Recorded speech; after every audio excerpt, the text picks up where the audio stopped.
ಎಲ್ರಿಗೂ ನಮಸ್ಕಾರ. ಆಲ್ರೆಡಿ ನಾವು ಅಂಡರ್ಸ್ಟ್ಯಾಂಡಿಂಗ್ ಕ್ವಾಡ್ರಿಲೇಟರ್ಸ್ ಅಂತ ಹೇಳಿ ಲೆಸನ್ ಅನ್ನ ಡಿಸ್ಕಸ್ ಮಾಡ್ತಾ ಇದ್ವಿ. ಅದರಲ್ಲಿ ಇಂಟ್ರೊಡಕ್ಷನ್ ಅನ್ನ ನೋಡಿದ್ವಿ. ಕೆಲವೊಂದು polygons, concave, convex, next one regular polygons, next one irregular or not regular polygons. ಅದಾದ್ಮೇಲೆ 3.1 ಎಕ್ಸಸೈಸ್ ಅನ್ನ ನೋಡಿದ್ವಿ. ಕೆಲವೊಂದು ಪ್ರಾಬ್ಲಮ್ಸ್ ಅನ್ನು ಸಾಲ್ವ್ ಮಾಡಿದ್ವಿ. ಆಮೇಲೆ 3.2 ಎಕ್ಸಸೈಸ್ ಅನ್ನು ಕೂಡ ನಾವು ಸಾಲ್ವ್ ಮಾಡುವಂಥದ್ದು. ಆಮೇಲೆ 3.3 ಎಕ್ಸಸೈಸ್ ಅಲ್ಲಿ 2 ಕ್ವಶನ್ಸ್ ಅನ್ನ ನಾವು ಡಿಸ್ಕಸ್ ಮಾಡಿದ್ವಿ ಲಾಸ್ಟ್ ಕ್ಲಾಸಸ್ ಅಲ್ಲಿ. ಇವತ್ತಿನ ದಿವಸ ಥರ್ಡ್ ಮೇನ್ ಅನ್ನ ನೋಡೋಣ. 3.3 ಎಕ್ಸಸೈಸ್ ಅಲ್ಲಿ ಥರ್ಡ್ ಮೇನ್ ಅನ್ನ ನೋಡೋಣ. ಹಾಗಿದ್ಮೇಲೆ ಥರ್ಡ್ ಒನ್ ಕ್ವಶನ್ ಕೊಟ್ಟಿದ್ದಾರೆ, ಏನಂತ ಕೊಟ್ಟಿದ್ದಾರೆ ಅಂತ ನೋಡೋಣ. ಹಾಗಿದ್ಮೇಲೆ ಇಲ್ಲಿ ಕೊಟ್ಟಿರುವಂಥದ್ದು, can a quadrilateral A B C D be a parallelogram if ಅಂತೇಳಿ ಕೊಟ್ಟಿರುವಂಥದ್ದು. ಹಾಗಂದ್ರೆ ಚತುರ್ಭುಜ ಎ ಬಿ ಸಿ ಡಿಯಲ್ಲಿ ಕೆಳಗಿನಂತೆ ಆದಾಗ ಅದು ಸಮಾಂತರ ಚತುರ್ಭುಜವಾಗಬಹುದೇ ಅಂತ ಒಂದು ಕ್ವಶನ್ ಕೊಟ್ಟಿದ್ದಾರೆ. ನಾವು ಅಲ್ಲಿ ಆಂಗಲ್ಸ್ ಅನ್ನು ಕೊಟ್ಟಿದ್ದಾರೆ. ಫಸ್ಟ್ ಒನ್ ಅದರಲ್ಲಿ angle D plus angle B equal to 180 degree ಅಂತ ಕ್ವಶನ್ ಮಾರ್ಕ್ ಕೊಟ್ಟಿರುವಂಥದ್ದು. ಹಾಗಿದ್ಮೇಲೆ ಬಿಡಿಸೋಣ. Angle D plus angle B, ಈ angle B angle next D angle 180 degree ಅಂತ ಕೊಟ್ಟಿದ್ದಾರೆ. ಹಾಗಿದ್ಮೇಲೆ ಬಿ ಮತ್ತು ಡಿ ಇವು ಸಮಾಂತರವಾಗಿವೆ. ಇದು ಸಮಾಂತರ ಚತುರ್ಭುಜ ಪ್ಯಾರಲಲ್ಗ್ರಾಮ್ ಅಂತೇಳಿ ನಾವು ಕರಿತೀವಿ. ಹಾಗಿದ್ಮೇಲೆ ಇದರು this is a parallelogram, 180 degree parallelogram ಅಂತ ನಾವು ಹೇಳ್ತೀವಿ.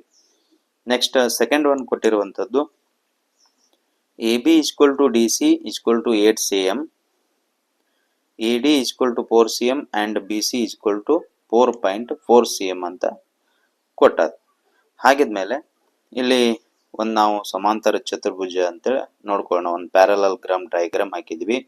ಅವ್ರು ಕೊಟ್ಟಿರುವಂಥದ್ದು A B equal to D C, A B equal to D C 8 centimetre ಅಂತ ಕೊಟ್ಟಿದ್ದಾರೆ. A B 8 centimetre, next one D C also 8 centimetre, A D 4 centimetre, A and D 4 centimetre, next one B and C 4 centimetre, 4.4 centimetre ಅಂತ ಕೊಟ್ಟಿದ್ದಾರೆ. 4.4 centimetre ಅಂತ ಅವರು ಕೊಟ್ಟಿರುವಂಥದ್ದು. ಹಾಗಿದ್ಮೇಲೆ ಇದು ಸಮಾಂತರ ಚತುರ್ಭುಜವಾಗಬಹುದೇ ಅಂತೇಳಿ ಕ್ವಶನ್ ಕೊಟ್ಟಿರುವಂಥದ್ದು. ಇಲ್ಲಿ A D equal to A plus D equal to 4 cm ಅಂತಂದ್ರೆ ಈ ಕಡೆ B plus C equal to 4.4 cm ಅಂತ ಕೊಟ್ಟಿದ್ದಾರೆ, ಸೆಂಟಿಮೀಟರ್ ಅಂತ ಕೊಟ್ಟಿರುವಂಥದ್ದು. ಹಾಗಿದ್ಮೇಲೆ ಇಲ್ಲಿ 4 ಹೆಚ್ಚಿದೆ, ಇದಕ್ಕಿಂತ ಇದು ಜಾಸ್ತಿ ಇದೆ ಅಂತ ಅಂದ್ರೆ this is not a parallelogram, ಇದು ಸಮಾಂತರ ಚತುರ್ಭುಜವಲ್ಲ. ಸಮಾಂತರ ಚತುರ್ಭುಜದಲ್ಲಿ ಅಭಿಮುಖ ಬಾಹುಗಳು, ಪಾರ್ಶ್ವ ಕೋನಗಳು ಎಲ್ಲವೂ ಸಮಾನವಾಗಿರುವಂಥದ್ದು. ಇಲ್ಲಿ ಸ್ವಲ್ಪ ವೇರಿಯೇಷನ್ ಇರೋದ್ರಿಂದ this is not a parallelogram ಅಂತ ಹೇಳಬಹುದು. ನೆಕ್ಸ್ಟ್ ಒನ್ ಅದರಲ್ಲಿ 3 ಕ್ವಶನ್ಸ್ ಕೊಟ್ಟಿರುವಂಥದ್ದು. Third one question, angle A equal to 70 degree and angle C equal to 65 degree question mark ಕೊಟ್ಟಿದ್ದಾರೆ. ಹಂಗಿದ್ರೆ ಆಂಗಲ್ ನಾವೊಂದು ರಫ್ ವರ್ಕ್ ಅನ್ನ ಹಾಕೋಣ. A B C D, angle A this is a 70 degree, ಇದು ಎಷ್ಟಿದೆ ಅಂತಂದ್ರೆ 70 ಡಿಗ್ರಿ ಐತಿ. ನೆಕ್ಸ್ಟ್ ಒನ್ ಆಂಗಲ್ ಸಿ ನ opposite side, angle C equal to 65 degree, this is a parallelogram ಅಂತ ಹೇಳಿ ಕ್ವಶನ್ ಕೊಟ್ಟಿರುವಂಥದ್ದು. ಹಾಗಿದ್ಮೇಲೆ ಇದು ಅಪೋಸಿಟ್ ಸೈಡ್ಸ್, ಅಭಿಮುಖ ಬಾಹುಗಳು ಸಮಾಂತರವಾಗಿರುತ್ತವೆ. ಅದರ ಸಮಾಂತರ ಚತುರ್ಭುಜದಲ್ಲಿ ಅಭಿಮುಖ ಬಾಹುಗಳು ಅಂತಂದ್ರೆ opposite side A and C, this is a opposite side angles. Yes that is equal, ಅವು ಈಕ್ವಲ್ ಆಗಿರುವಂಥದ್ದು. ಹೀಗಾಗಿ ಇಲ್ಲಿ 70 ಡಿಗ್ರಿ ಐತಿ ಅಂತಂದ್ರೆ ಇದು 65 ಡಿಗ್ರಿ ಅಂತ ಕೊಟ್ಟಿದ್ದಾರೆ ಅಂತಂದ್ರೆ this is not a parallelogram, ಇದು ಸಮಾಂತರ ಚತುರ್ಭುಜ ಆಗ್ಲಿಕ್ಕೆ ಸಾಧ್ಯವಿಲ್ಲ ಅಂತ ಹೇಳ್ತೀವಿ. Next one fourth one question ಕೊಟ್ಟಿದ್ದಾರೆ, ನೋಡೋಣ ಫೋರ್ತ್ ಒನ್ ಏನ್ ಕೊಟ್ಟಿದ್ದಾರೆ ಅಂತ. Draw a rough figure of a quadrilateral that is not a parallelogram but has exactly two opposite angles of a equal measure ಅಂತೇಳಿ ಒಂದು ಕ್ವಶನ್ ಕೊಟ್ಟಿರುವಂಥದ್ದು.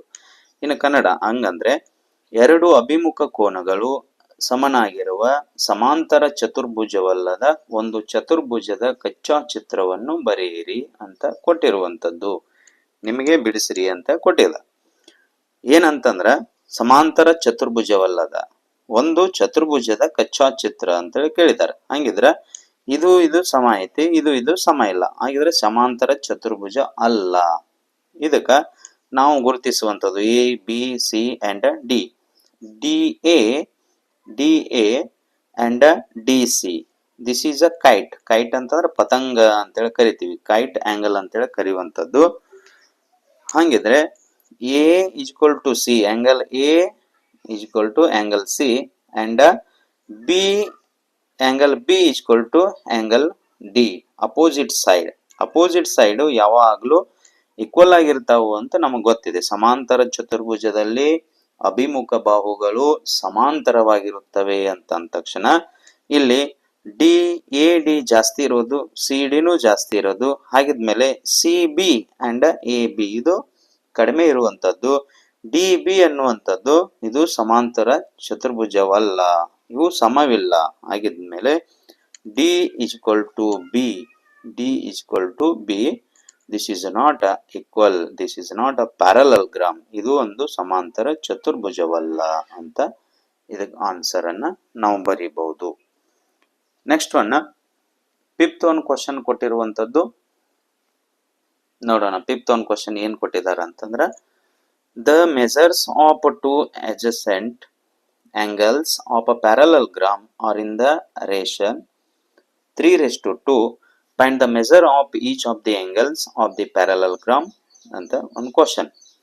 ಇದನ್ನ ಕನ್ನಡ ಅಲ್ಲಿ ಹೇಳ್ಬೇಕಂತಂದ್ರೆ, ಒಂದು ಸಮಾಂತರ ಚತುರ್ಭುಜದಲ್ಲಿ ಎರಡು ಪಾರ್ಶ್ವ ಕೋನಗಳ ಅಳತೆಗಳು 3:2 ಅಂದ್ರೆ 3 ಮತ್ತು 2 ಅನುಪಾತದಲ್ಲಿವೆ. ಸಮಾಂತರ ಚತುರ್ಭುಜದ ಪ್ರತಿ ಕೋನವನ್ನು ಕಂಡುಹಿಡಿಯಿರಿ ಅಂತ ಕೊಟ್ಟಿರುವಂಥದ್ದು. ಇಲ್ಲಿ ಒಂದು ಕಚ್ಚಾ ಡಯಾಗ್ರಾಮ್ ಅನ್ನ ಹಾಕೊಳ್ಳುವಂಥದ್ದು. ಸಮಾಂತರ ಚತುರ್ಭುಜ ಅಂತಂದ್ರ ಒಂದು ಪ್ಯಾರಲಲ್ ಅನ್ನ ನೋಡೋಣ. A B C D. Yes, adjacent ಪಾರ್ಶ್ವಕೋನಗಳು ಅಂತ ಕೊಟ್ಟಿರುವಂತದ್ದು. ಎ ಡಿ ಇದು ಪಾರ್ಶ್ವಕೋನ ಅಂತೇಳಿ ಅನಿಸ್ಕೊಳ್ಳುತ್ತೆ. ಅಂದ್ರೆ ಇದು 90 ಇದ್ರೆ ಇದು 90 ಇರುತ್ತೆ ಅಂತೇಳಿ ನಾವು ನೋಡ್ಬೋದು. Angle A plus angle D ಆಗಿದ್ಮೇಲೆ ಇದು 90 ಡಿಗ್ರಿ, ಇದು ಕೂಡ 90 ಡಿಗ್ರಿ ಅಂತ ಕರೆಸ್ಕೊಳ್ಳುತ್ತೆ. ಎಸ್, 90 ಪ್ಲಸ್ 90 180 ಡಿಗ್ರಿ ಅಂತೇಳಿ ಆಯ್ತು. ಇಲ್ಲಿ ಕಂಪ್ಯಾರಿಸನ್ ಮಾಡಿದಾನೆ. ಆಂಗಲ್ ಎ ರೆಸ್ಟು ಆಂಗಲ್ ಡಿ 3:2 ಅಂತ ಕೊಟ್ಟಿದ್ದಾನ. ಈ 3:2 ಅನ್ನ ನಾವು ಪ್ಲಸ್ ಮಾಡಿದಾಗ 3 + 2 = 5 ಅಂತ ಒಂದು ಆನ್ಸರ್ ಬಂತು. ಈ ಆನ್ಸರ್ಕ ನಾವು ಆಂಗಲ್ ಎ ಅನ್ನ ಕಂಡುಹಿಡಿಯೋಣ. ಆಂಗಲ್ ಎ ಎಷ್ಟು ಆಗುತ್ತೆ ಅಂತ ನಾವು ಕಂಡುಹಿಡಿಯೋಣ. Angle A = first one A ಇದ್ದದಕ್ಕೆ ನಾವು 3 ಅಂತೇಳಿ ತಗೊಳ್ಳೋಣ. Angle A = 3/5 × 180 degree. ಎಸ್, ಎರಡು ಈಕ್ವಲ್ ಆಗಿರ್ತಾವ ಅಂತಂದ್ರೆ ಇದಕ್ಕೆ 180 ಡಿಗ್ರಿ ಅಂತೇಳಿ ನಾವು ತಗೊಳ್ಳೋಣ. ಹಾಗಿದ್ಮೇಲೆ ಇದನ್ನ ಡಿವಿಷನ್ ಮಾಡಿದಾಗ 5 1 = 5, 5 3 = 15 ಅಂತೇಳಿ ಆಗುತ್ತಾ. ಇನ್ನು 3 ಉಳಿತು, 3 0 ಅಂತೇಳಿ ಆಯ್ತು. ಎಸ್, 5 6 30, ಅದರ 3 6 5 6 30 ಅಂತೇಳಿ ನಾವು ಕೊಡಬಹುದು. 6 ಅಂತ ಕೊಡ್ತೀವಿ. 3 × 3 × 36 × 3 ಮಾಡಿದಾಗ 108 ಡಿಗ್ರಿ ಅಂತ ಬಂತು. ಹಂಗಿದ್ರೆ ಆಂಗಲ್ ಎ ಅನ್ನ ಆನ್ಸರ 108 ಡಿಗ್ರಿ ಅಂತ ಕರಿತೀವಿ. ಆಂಗಲ್ ಡಿ ನೋಡೋಣ. ಡಿ ಡಿ ಯಾವ್ದನ್ನ ಕೊಟ್ಟಿದ್ದಾರೆ? 2 ಅಂತ ಕೊಟ್ಟಿರುವಂತದ್ದು ಆಲ್ರೆಡಿ. D = 2/5 × 180 degree.